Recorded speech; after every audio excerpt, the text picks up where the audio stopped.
മുഖ്യമന്ത്രിയുടെ കറിവേപ്പില പരാമർശത്തിനെതിരെ അൻവർ.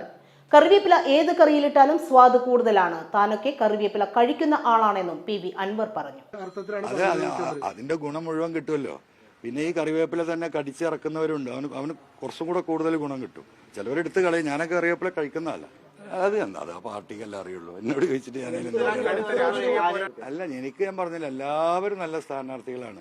അത് നല്ലതാണോ കെട്ടതാണോ എന്ന് അറിയാം 23-ാം തീയതി. മുഖ്യമന്ത്രിയുടെ കറിവേപ്പില പരാമർശത്തിനെതിരെ അൻവർ കറിവേപ്പില ഏത് കറിയിലിട്ടാലും സ്വാദ് കൂടുമെന്നും താനൊക്കെ കറിവേപ്പില കഴിക്കുന്ന ആളാണെന്നും PV അൻവർ പറഞ്ഞു.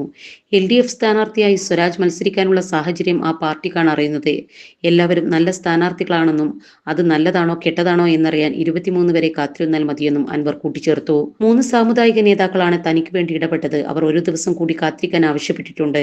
പാർട്ടി ഉചിതമായി തീരുമാനമെടുക്കാൻ തനിക്ക് അനുമതി നൽകിയിട്ടുണ്ടെന്നും എപ്പോഴാണോ തീരുമാനമെടുക്കുന്നത് അത് മാധ്യമപ്രവർത്തകരെ അറിയിക്കുമെന്നും അൻവർ വാർത്താലേഖകരോട് പറഞ്ഞു. ഈ ഒരു വെക്കേഷനിൽ ഫാമിലി ആയിട്ടും കുട്ടികളായിട്ടും ഒക്കെ വന്നുകൊണ്ട് ടൈം സ്പെൻഡ് ചെയ്യാൻ പറ്റിയിട്ടുള്ള ഒരു അടിപൊളി പാർക്കാണ് ഇത്. വെറും 30 രൂപ എൻട്രി ഫീ കൊടുത്തിട്ടുണ്ടെങ്കിൽ ഇവിടുത്തെ എല്ലാ റൈഡും നിങ്ങൾക്ക് എൻജോയ് ചെയ്യാട്ടോ. 100 രൂപ എൻട്രി ഫീ കൊടുത്തിട്ടുണ്ടെങ്കിൽ ഇവിടുത്തെ ചിൽഡ്രൻസ് പൂൾ അൺലിമിറ്റഡ് ആയി യൂസ് ചെയ്യാം. എനിക്ക് ഏറ്റവും ഇഷ്ടപ്പെട്ടത് ഇവിടുത്തെ ഫാമിലി പൂളാണ് കേട്ടോ. നമുക്ക് ഫ്രണ്ട്സിനായിട്ടും ഫാമിലി ആയിട്ടും ഒക്കെ വന്ന് ചില്ല് ചെയ്യാൻ പറ്റിയ ഒരു അടിപൊളി പൂളാണ് ഇവിടുത്തത്. പൂള് നമുക്ക് ബുക്ക് ചെയ്യാനുള്ള ഒരു ഓപ്ഷനും വരുന്നുണ്ട് കേട്ടോ. നിക്കാഹ് ഫംഗ്ഷൻ, ഗെറ്റ് ടുഗദർ ഇതുപോലത്തെ പ്രോഗ്രാംസ് ഒക്കെ നടത്താൻ പറ്റിയ ഒരു ഓപ്പൺ സ്പേസും ഇവിടെ ഉണ്ട്. സ്കൂൾ കുട്ടികൾക്ക് 100 റുപ്പീസിന് കിഡ്സ് പൂളും എല്ലാ റൈഡും അടങ്ങിയ ഒരു പാക്കേജും ഇവിടെ ഉണ്ട്.